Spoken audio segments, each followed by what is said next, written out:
Hello friends, welcome to static education YouTube channel. दोस्तों, आज हम इस वीडियो में इकोनॉमी का पार्ट 2 करेंगे। इससे पहले हमने इकोनॉमी पार्ट 1 अपलोड कर दिया है। उसको नहीं देखा, उनका लिंक डिस्क्रिप्शन में मिल जाएगा। दोस्तों, इस चैनल पे आप नए हैं तो इस चैनल को सब्सक्राइब कर दीजिएगा और बेल आइकन प्रेस कर दीजिएगा ताकि नोटिफिकेशन आपको मिलता रहे। ये वीडियो अच्छा लगे तो वीडियो को लाइक एंड अपने दोस्तों के साथ शेयर कर दीजिएगा।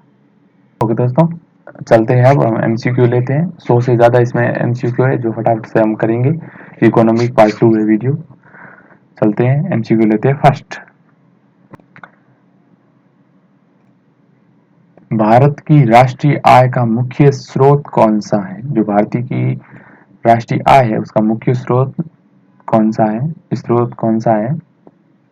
तो उसका स्रोत होगा दोस्तों सेवा क्षेत्र। जो सेवा क्षेत्र है, यह जो राष्ट्रीय आय है उसका मुख्य स्रोत है। दोस्तों, सेवा क्षेत्र को तृतीय क्षेत्र भी कहा जाता है। अगला क्वेश्चन लेते हैं। राष्ट्रीय आय तथा सकल घरेलू उत्पाद जो जीडीपी है का लेखा कौन करता है? जो राष्ट्रीय आय है और जो जीडीपी है इसका लेखा कौन करता है? तो इसका आंसर होगा सीएसओ, केंद्रीय सांख्यिकी संगठन, सेंटर स्टैटिक ऑर्गेनाइजेशन। जो सेंटर स्टैटिक्स ऑर्गेनाइजेशन है वो क्या करता है? राष्ट्रीय आय और जीडीपी का लेखा। ओके दोस्तों, अगला क्वेश्चन लेते हैं। सीएसओ की स्थापना कब हुई थी? तो इसका आंसर होगा 2 मई 1951 में हुई थी। 2 मई 1951 में। अगले क्वेश्चन पे बढ़ते हैं। केंद्रीय सांख्यिकीय जो संगठन ने पहली बार देशव्यापी आर्थिक गणना कब कराई थी? तो इसका आंसर होगा 1977 में कराई थी। ओके, अगले क्वेश्चन पे बढ़ते हैं। सीएसओ का मुख्यालय कहाँ स्थित है? जो सीएसओ है, केंद्रीय सांख्यिकी संगठन का मुख्यालय कहाँ स्थित है? तो इसका आंसर होगा नई दिल्ली। सीएसओ का मुख्यालय कहाँ है? नई दिल्ली में। अगला क्वेश्चन लेते हैं। भारत में जीडीपी सकल घरेलू उत्पाद में सर्वाधिक योगदान करने वाला कौन सा राज्य है? राज्य कौन सा है? तो इसका आंसर होगा महाराष्ट्र। जो महाराष्ट्र है उसमें जीडीपी में सबसे ज्यादा योगदान है। अगला क्वेश्चन लेते हैं। राष्ट्रीय लेखा सांख्यिकी क्या कहलाता है? जो राष्ट्रीय लेखा सांख्यिकी है वो क्या कहलाता है? तो इसका आंसर होगा श्वेत पत्र कहलाता है। ओके दोस्तों, अगला क्वेश्चन लेते हैं। जो व्हाइट पेपर है, श्वेत पत्र कौन प्रकाशित करता है? श्वेत पत्र को कौन प्रकाशित करता है? तो इसका आंसर होगा सीएसओ, सेंटर स्टैटिक्स ऑर्गेनाइजेशन। ये उसको प्रकाशित करता है। अगले क्वेश्चन पे बढ़ते हैं। भारतीय सांख्यिकीय संस्थान कहाँ स्थित है? जो भारतीय सांख्यिकी संस्थान वो कहाँ स्थित है? तो इसका आंसर होगा कोलकाता में भारतीय सांख्यिकीय संगठन स्थित है। अगले क्वेश्चन पे बढ़ते हैं। राष्ट्रीय आय में सर्वाधिक योगदान कौन से क्षेत्र का है? तो राष्ट्रीय आय है उसमें सर्वाधिक योगदान है वो किस क्षेत्र का है? तो इसका आंसर होगा तृतीय क्षेत्र। जो सेवा क्षेत्र है उसका सर्वाधिक योगदान है। अगला क्वेश्चन। प्राथमिक क्षेत्र किससे संबंधित है? तो इसका आंसर होगा कृषि, पशुपालन और मत्स्य पालन से संबंधित है प्राथमिक क्षेत्र। अगला क्वेश्चन लेते हैं। जो द्वितीय क्षेत्र है वो किससे संबंधित है? तो इसका आंसर होगा विनिर्माण, निर्माण, विद्युत, जल आपूर्ति से संबंधित है दूसरा क्षेत्र। Next question. तृतीय क्षेत्र किससे संबंधित है? जो तीसरा सेक्टर है वो किससे संबंधित है? तो इसका आंसर होगा एक तो सेवा क्षेत्र, व्यापार, परिवहन और संचार से संबंधित है। जो पहला है वो कृषि, मत्स्य पालन और पशुपालन से संबंधित है, और दूसरा है जो विनिर्माण और निर्माण उद्योग से संबंधित है, और जो तीसरा है वो सेवा क्षेत्र, परिवहन, व्यापार और संचार से संबंधित है। अगले क्वेश्चन पे बढ़ते हैं। प्रति व्यक्ति आय मामले में अग्रणी देश कौन सा है? तो इसका आंसर होगा जापान। जो जापान है वो सबसे अग्रणी देश हैं प्रति व्यक्ति आय में। अगले क्वेश्चन पे बढ़ते हैं। भारत में गरीबी का मापन का आधार क्या है? जो भारत में गरीबी का मापन है उसका आधार क्या है? तो इसका आंसर होगा न्यूनतम कैलोरी उपभोग के मौद्रिक मान पर इसका आधार रखा गया है। ओके, अगले क्वेश्चन पे बढ़ते हैं। ग्रामीण तथा शहरी क्षेत्रों में एक व्यक्ति के प्रतिदिन के भोजन में कितना कैलोरी होना चाहिए? तो इसका आंसर होगा 2400 कैलोरी तथा 2100 कैलोरी। 2400 तो ग्रामीण के लिए और 2100 शहरी लोगों के लिए। अगले क्वेश्चन पे बढ़ते हैं। भारत में गरीबी का आंकलन कैसे किया जाता है? जो भारत में गरीबी का आंकलन है वो कैसे किया जाता है? तो इसका आंसर होगा लकड़ वाला फॉर्मूला के आधार पर किया जाता है। अगला क्वेश्चन लेते हैं। लकड़ वाला फॉर्मूला को स्वीकृति कब प्रदान की गई थी? तो इसका आंसर होगा 11 मार्च 1997 को योजना आयोग द्वारा लकड़ वाला फॉर्मूला को स्वीकृति प्रदान की गई थी। अगले क्वेश्चन पे बढ़ते हैं। अंत्योदय कार्यक्रम का उद्देश्य क्या है? तो अंत्योदय कार्यक्रम है उसका उद्देश्य क्या रखा है? तो इसका आंसर होगा गरीबों में सबसे गरीब की सहायता करना अंत्योदय कार्यक्रम है। अगले क्वेश्चन पे बढ़ते हैं। अंत्योदय कार्यक्रम सर्वप्रथम प्रारंभ किया गया था, कहां से प्रारंभ किया गया था? तो इसका आंसर होगा राजस्थान से अंत्योदय कार्यक्रम प्रारंभ किया गया था। अगले क्वेश्चन लेते हैं। भारत में बेरोजगारी संबंधित आंकड़े कैसे तैयार किए जाते हैं? जो भारत की बेरोजगारी आंकड़े वो कैसे तैयार किए जाते हैं? तो इसका आंसर होगा राष्ट्रीय प्रतिदर्श सर्वेक्षण NSSO के द्वारा किए जाते हैं, राष्ट्रीय प्रतिदर्श सर्वेक्षण द्वारा। अगले क्वेश्चन पे बढ़ते हैं। भारत के कृषि क्षेत्र में पाई जाने वाली बेरोजगारी कौन सी है? भारत में कृषि क्षेत्र में पाई जाने वाली बेरोजगारी कौन सी है? तो इसका आंसर होगा अदृश्य या प्रसन्न बेरोजगारी। जो अदृश्य या प्रसन्न बेरोजगारी पाई जाती है वो कहलाती है, और कृषि क्षेत्र में बेरोजगारी है तो वो प्रसन्न बेरोजगारी कहलाएगी। अगले क्वेश्चन पे बढ़ते हैं। व्यापार चक्र की मंदी के समय उत्पन्न बेरोजगारी क्या कहलाता है?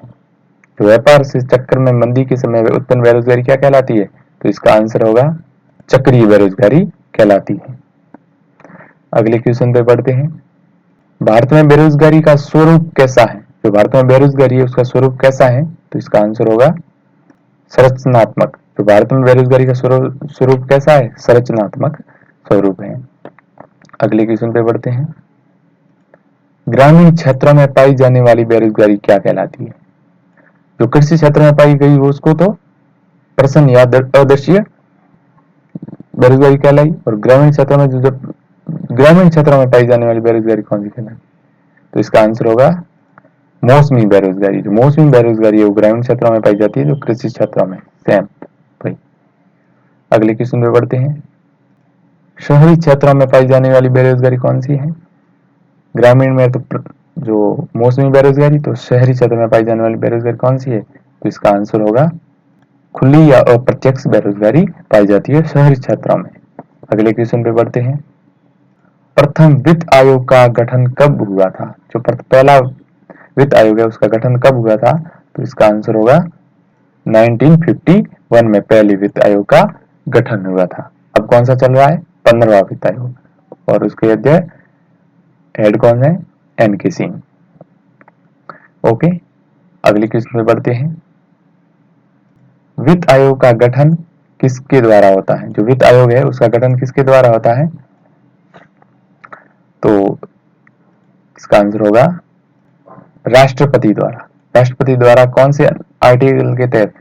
280 के तहत राष्ट्रपति द्वारा होता है। अगले क्वेश्चन पे बढ़ते हैं। वित्त आयोग का प्रथम अध्यक्ष कौन था? वित्त आयोग है उसका प्रथम अध्यक्ष कौन था? कौन थे? तो इसका आंसर होगा KC नियोगी, जो वित्त आयोग के प्रथम अध्यक्ष थे। अगले क्वेश्चन पे बढ़ते हैं। वित्त आयोग के अध्यक्ष की नियुक्ति कौन करते हैं? तो इसका आंसर होगा राष्ट्रपति। राष्ट्रपति द्वारा वित्त आयोग के अध्यक्ष की नियुक्ति की जाती है। अगले क्वेश्चन पे बढ़ते हैं। वित्त आयोग का कार्यकाल कितना होता है? बहुत अच्छा क्वेश्चन दोस्तों। वित्त आयोग का कार्यकाल कितना होता है? तो इसका आंसर होगा 5 वर्ष। 5 वर्ष होता है वित्त आयोग का कार्यकाल। अगले क्वेश्चन पे बढ़ते हैं। वित्त आयोग में सदस्यों की संख्या कितनी होती है? जो वित्त आयोग है उसमें सदस्यों की संख्या कितनी होती है? तो इसका आंसर होगा 5। अध्यक्ष के सहित 1+4 होते हैं। 5 कुल सदस्य होते हैं। ओके, अगले क्वेश्चन पे बढ़ते हैं।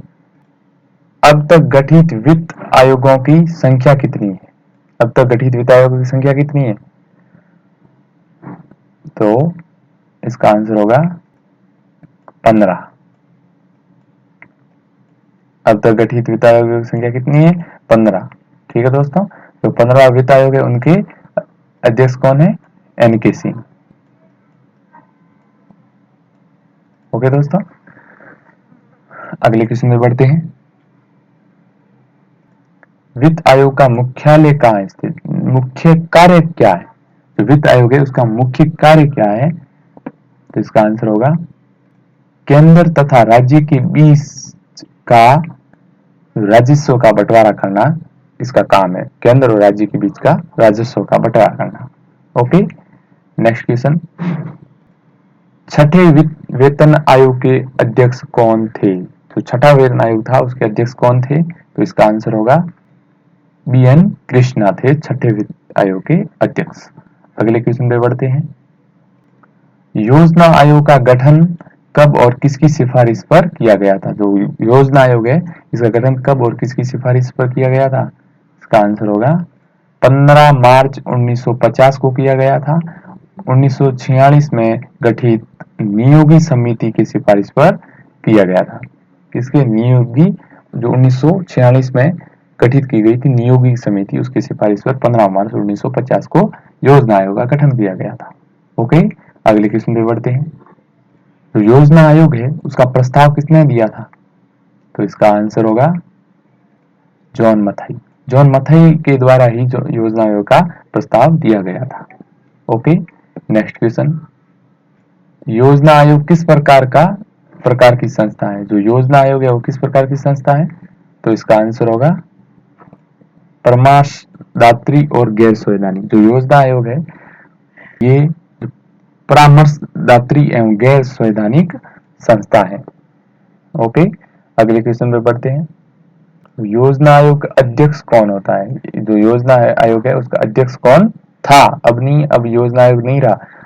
पहले कौन हुआ करता था? तो इसका आंसर होगा प्रधानमंत्री। प्रधानमंत्री है वो योजना आयोग का अध्यक्ष हुआ करता था। अगला क्वेश्चन लेते हैं। योजना आयोग के प्रथम अध्यक्ष और उपाध्यक्ष कौन थे? जो योजना आयोग हुआ करता था उसके अध्यक्ष, प्रथम अध्यक्ष और उपाध्यक्ष कौन थे? तो इसका राइट आंसर होगा जो पंडित जवाहरलाल नेहरू प्रथम प्रधानमंत्री थे वो तो थे अध्यक्ष, और गुलजारी लाल नंदा वो थे उपाध्यक्ष। ओके दोस्तों, अगले क्वेश्चन पे बढ़ते हैं।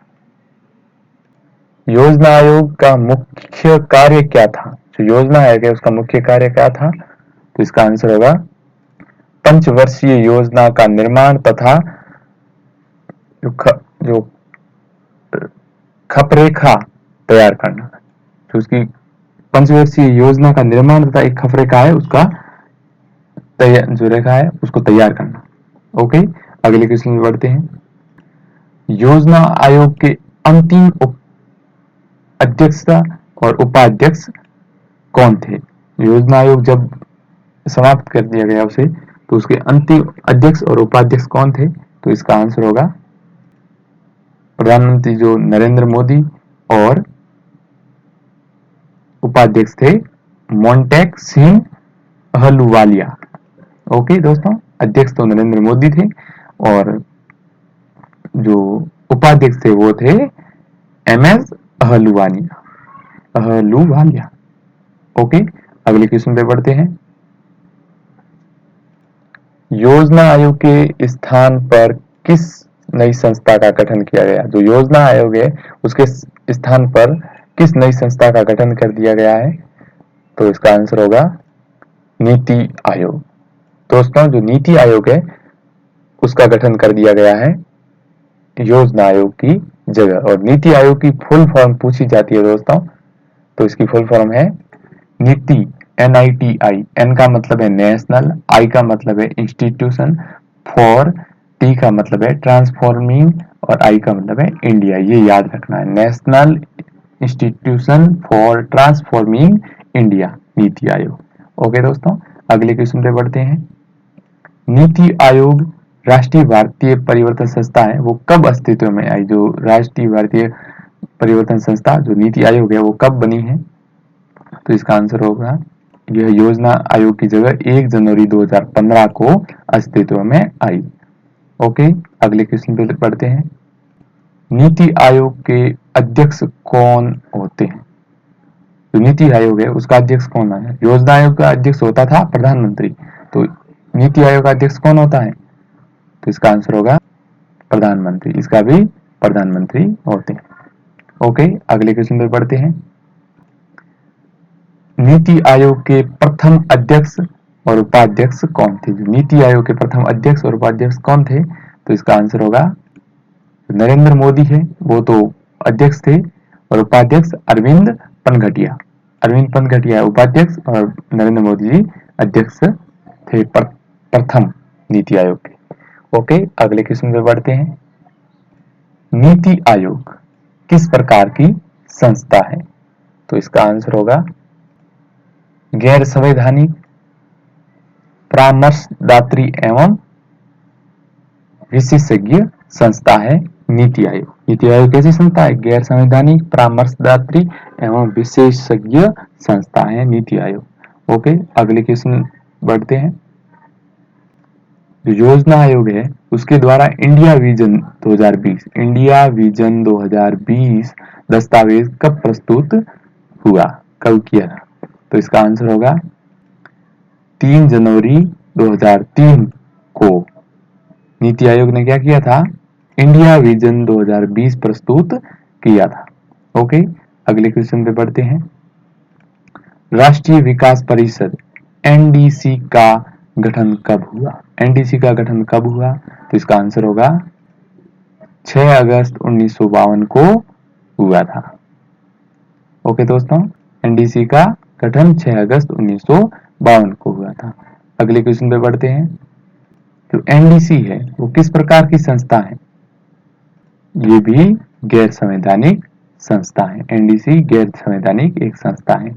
अगला क्वेश्चन लेते हैं, लास्ट क्वेश्चन है दोस्तों। NDC का अध्यक्ष कौन होता है? तो इसका आंसर होगा प्रधानमंत्री। नीति आयोग के प्रधानमंत्री हैं, योजना आयोग के भी प्रधानमंत्री थे, और NDC के भी कौन होते हैं? प्रधानमंत्री होता है।